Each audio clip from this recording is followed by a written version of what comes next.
뇌동맥류가 터지는 것은 교감신경이 갑자기 과도하게 항진이 되어서 순식간에 혈압이 엄청나게 상승하게 되면 발생할 수 있습니다. 즉, 자율신경의 문제일 수 있습니다.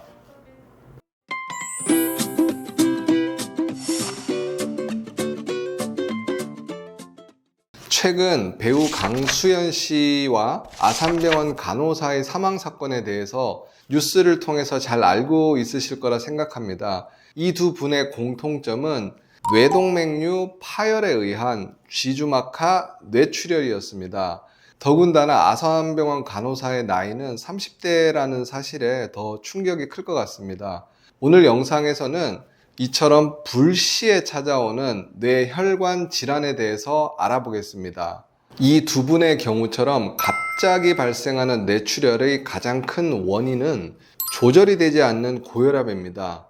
이 부분과 함께 저희 채널의 메인인 자율신경과의 연관성에 대해서도 알려드리겠습니다.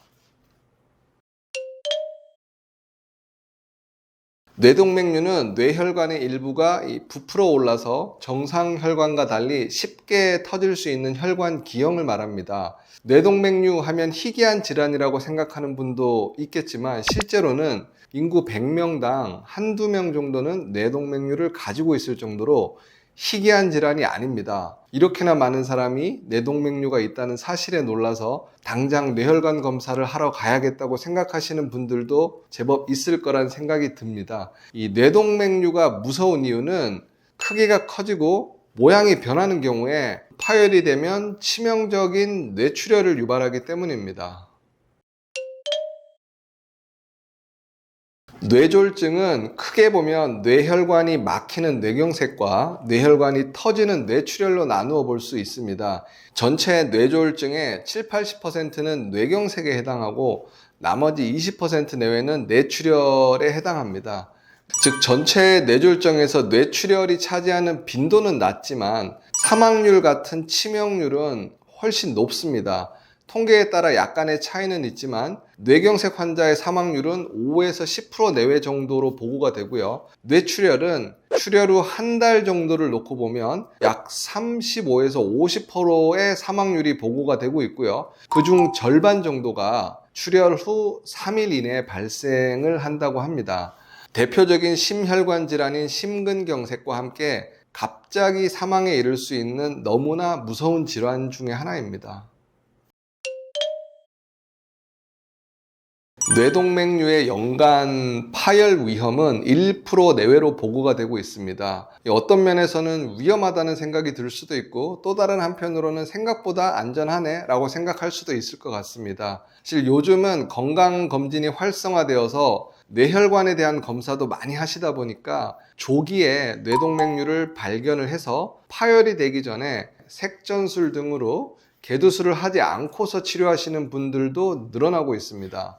이런 건강검진 덕분에 뇌동맥류 발견율은 늘어나고 있지만 지주막하 뇌출혈의 발생은 오히려 줄어들고 있습니다.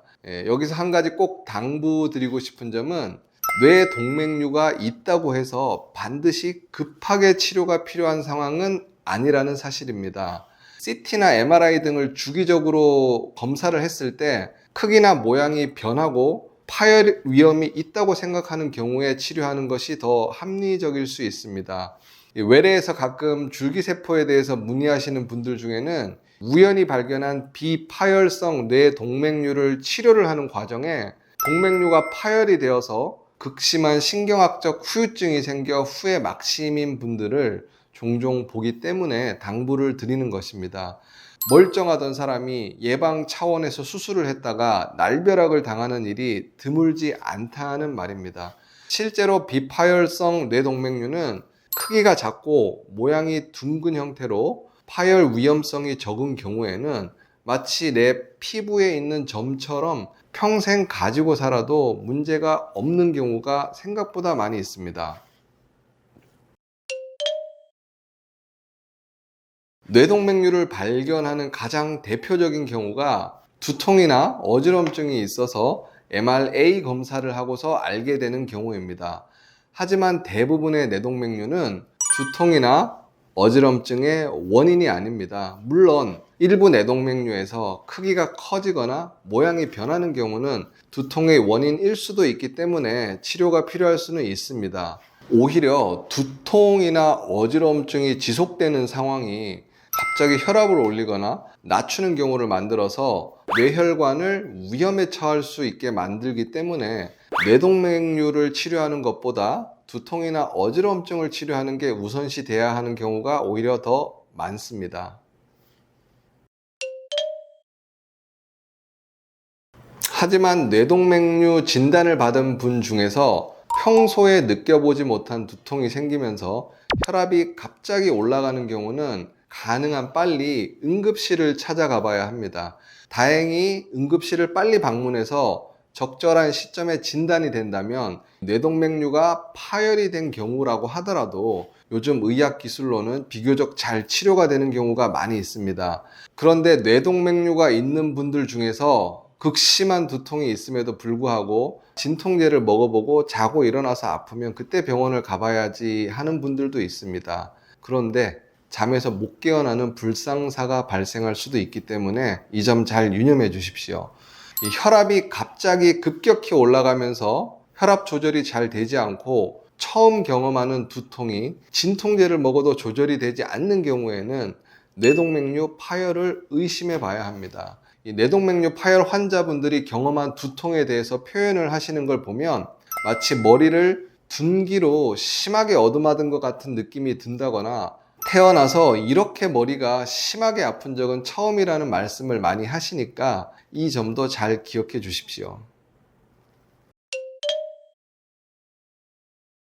뇌동맥류 파열에 의한 지주막하 출혈의 원인으로는 고혈압, 고지혈증, 당뇨, 흡연, 비만, 과음 등 여러 가지가 알려져 있지만 가장 중요하고 직접적인 위험 요소는 바로 고혈압입니다. 그런데 그냥 고혈압이 아닌 조절이 되지 않고 널뛰는 고혈압이 무서운 것입니다. 저희 채널에서는 자율신경실조증의 다양한 증상에 대해서 하나씩 설명을 드리고 있습니다.